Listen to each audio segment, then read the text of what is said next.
Hello and welcome everyone again into another video. Today's video I will talk about the Ultra League teams and the best Pokemons you should be using in the Ultra League, because the next rotation, which I do believe today will be live, it's going to be Ultra League and Color Cup. I made a video about Color Cup. You can find it in the previous one. Also, it will be suggested at the end of the video. So in this video, we'll talk about the Ultra League. Ultra League, as you all know, it's 2500 CP, Legendaries, XLs, all the freaky Pokemons that are insanely disgusting when it comes to stat, to the bulk, to the damage, or to the spammability, like Feraligatr will be mentioned in this video. Stuff that you might need to consider if you haven't yet. That's why you're watching this video, right? That's why you will subscribe to the channel if you haven't. And yeah, let's go and talk about the... So I made a previous video, I think a couple weeks ago, I made a dedicated video about Ultra League. So I'm not going to talk about everything in the main category here, like what you see, because I already did like a couple weeks ago, and I do believe that everyone here is just to watch some teams. But something to mention, don't sleep on Steelix, okay? Don't sleep on Steelix. Steelix with Thunderfang is legit. It's a good Pokemon. And another good Pokemon, Virizion, and the Snapchat Dusclops. Do you need the Snapchat filter? Yes, you actually do need the Snapchat filter. No, you actually don't. No, you do. Yeah, you do. Yeah. Another Pokemon that I actually think people should be considering more, Malamar and Alolan Sandslash. Those two Pokemon I haven't seen that much last rotation, but I can tell you that they are extremely busted, and you can add to them Gastrodon, and you will have three of the most underrated Pokemons. I tried Sandslash last rotation, and I went 9-1 with it. I tried Malamar, I went 9-1 with it. How did you go 9-1 with both? Well, I was running them in the same team, so it makes sense that I had the same score with them, right? Sandslash, like Malamar, does cover Sandslash well, because they are both... sorry, this thing is weak to Gator, this thing beats Gator, this thing is weak to Fighters, this thing destroys the Fighters, this thing is weak to Fairies, this thing here destroys the Fairies. So let's just talk about the top performers. What is the difference between top Pokemons? As you can see, the PvP ranking says Feraligatr, Gastrodon, Primeape, Zygarde, Clefable, Giratina, Feraligatr, Steelix, Drapion, Regirock, Florges are the best. What is the difference between those and the top performance? Well, the top PvP ranking is based on the entire eligible Pokemons that you could use in Ultra League, but the top performance are like the best Pokemons that people use in the condensed meta. Like at the end of the day, people are going to use 10 to 20 Pokemons at max. I don't think people even use 20 Pokemons in every league. So those Pokemons here are the ones that you should be using the most. Like you should have 2, if not 3, or at least 1 in your team. If you don't have any of these Pokemons in your team is hella bad. So the top performing Pokemon is actually Primeape. Why Primeape, not Annihilate? Because Annihilate is just extremely weak to Feraligatr, while Primeape destroys Feraligatr, because you're no longer weak to Shadow Claw, right? And Karate Chop, well, you know, like one close combat should take care of the Drapion or even the Feraligatr. So the Pokemon is just too spammy. Even I think with 3 Karate Chops lead into Clefable, you can beat Clefable with the 3 Karate Chops lead. I was like, yeah, so who's gonna give you 3? I mean, there are some situations, it might be there to happen, but it does happen, and it's just like a potential win. So you would know that sometimes you need to swap aggressively if you think that they have a Clefable, as an example, in the back, so you can get those before the opponent is slow to react. Weezing, if you have a Shadow Weezing, it's actually better, because Shadow Weezing 2-shot Scourge, or anything that's weak to Brutal Swing. Feraligatr, I'm not going to talk about it because I think you guys have molded enough because of this Pokemon. Similarly goes with the Drapion. Those two Pokemons are just insanely strong. And Malamar, I would say, is as strong, but the thing is, people just still haven't respected Malamar enough. And Tentacruel, I do think that is the Pokemon that you should be running on every team, no matter what your team are. If your team has if your team doesn't have the Tenta, you're going to struggle a bit. Sandslash, I talked about Sandslash just a bit. So now we talked about the top performing Pokemons. Let's just build teams around these top performing Pokemons. Most of the teams were built by PvP, so shout out to PvP, the best website in the community. A solid team, I call it. It's Feraligatr, and Tenta. As I told you, from this, you have to choose 2 or 3 Pokemon. So the first team, easily, Feraligatr, Tentacruel, and Weezing. You might be thinking that Weezing is weak to Drapion, but you're actually not correct. Shadow Weezing is not weak to Drapion. In fact, it's the other way around. Shadow Weezing does put much... I would rather be the Weezing than the Drapion. Yes, they have to land the nuke, but if you can always threaten them with the nuke, because the nuke does so much damage into the Shadow Drapion, so they will always respect it, and that's why you always bait. The team is kind of weak to Gastrodon, so, and there are like lots of people that plays Gastrodon. You might be saying that Gastrodon's like Bastiodon, but I'm like, no, they just rhyme like that. That's it.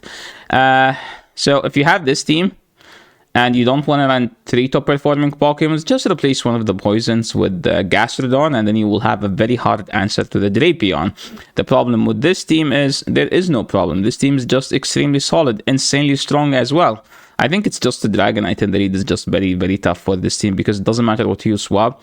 Like, you have to swap this, and if you swap this, they will bring in Tenta, and this is technically your only answer to Dragonite, and that's why Dragonite is here, okay?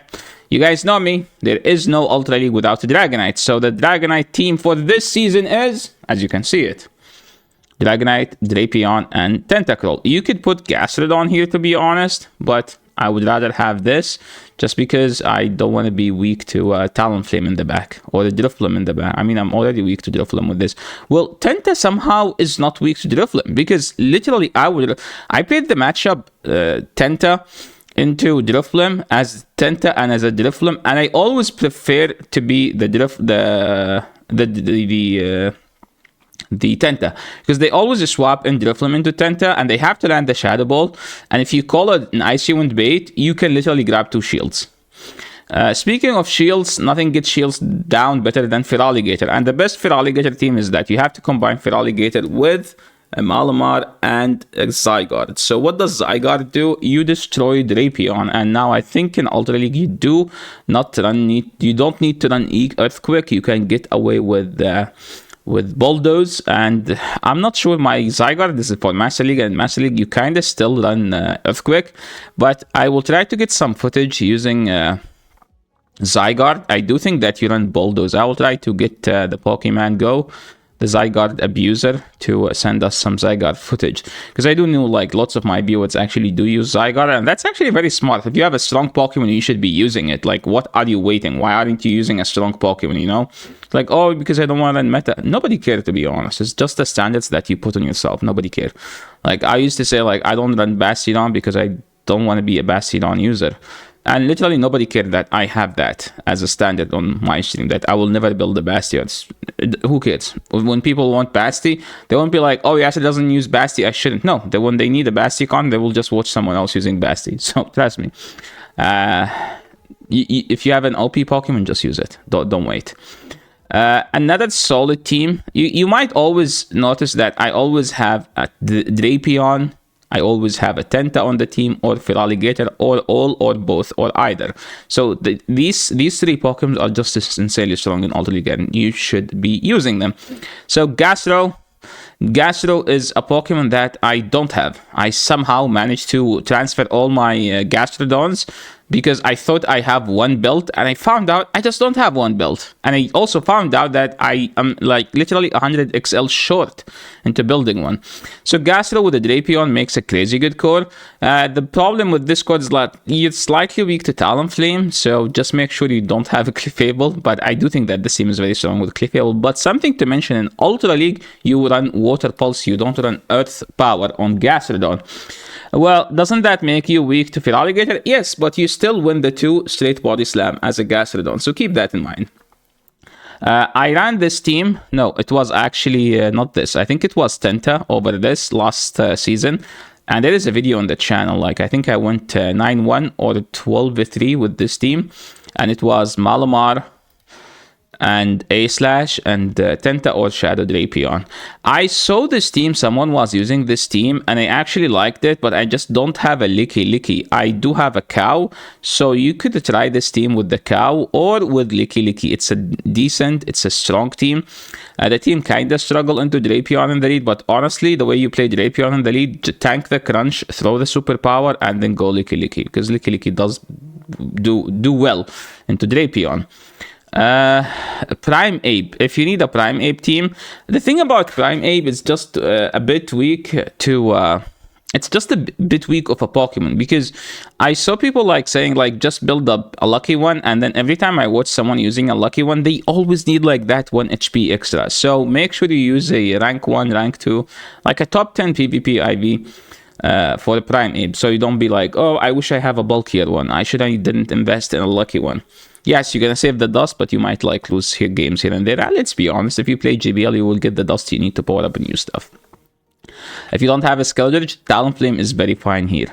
The main issue with this team is you're kinda weak to Gastro in the lead or in the back, but you have a Drifloon for that, so if they swap it, you just Drifloon them to the moon. Another Gastrodon team, you could literally just, if you don't want to run Drifloon, which is understandable, just run Feraligatr, honestly. Like, Feraligatr is just much safer of a Pokemon, and then you just have Gastrodon there, and you will have a very tap team.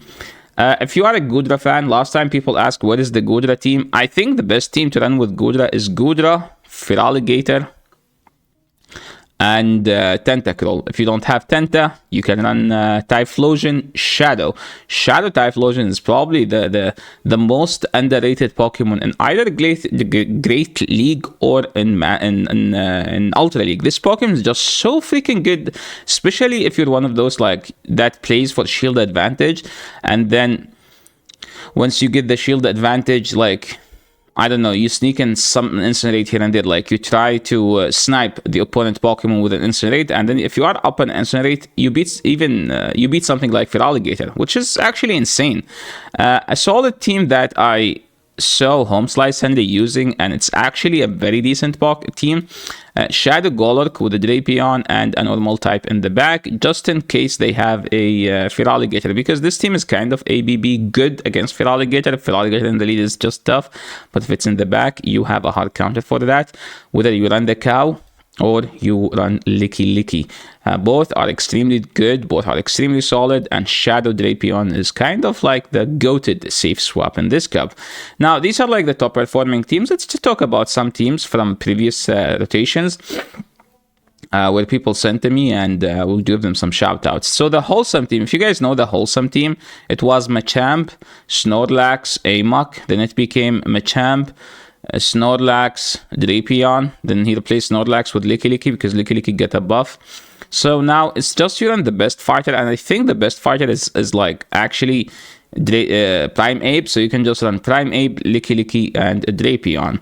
Another solid team, if you are a Greninja fan, PokeGains has the team for you. He thinks that this is actually a crazy good team.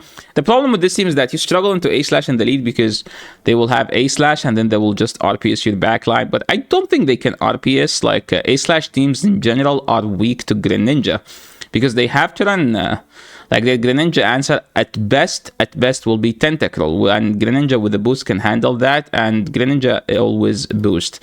A Guzzlord team, guys, don't sleep on Guzzlord. It's still a decent Pokemon. The problem with Guzzlord is that it just struggle into stuff like A-Slash teams or Zygarde teams, because Zygarde is just a better dragon, and you still just run with Tenta and Feraligatr. And yeah, that's pretty much it for today. Thank you so much everyone for watching. If you like the content, make sure to leave a like. Guys, if you're new to the channel, make sure to subscribe, and I will catch you all in the next video. Thanks so much for watching, and I hope you enjoy the rest of your day, night, or whatever you're having. Peace.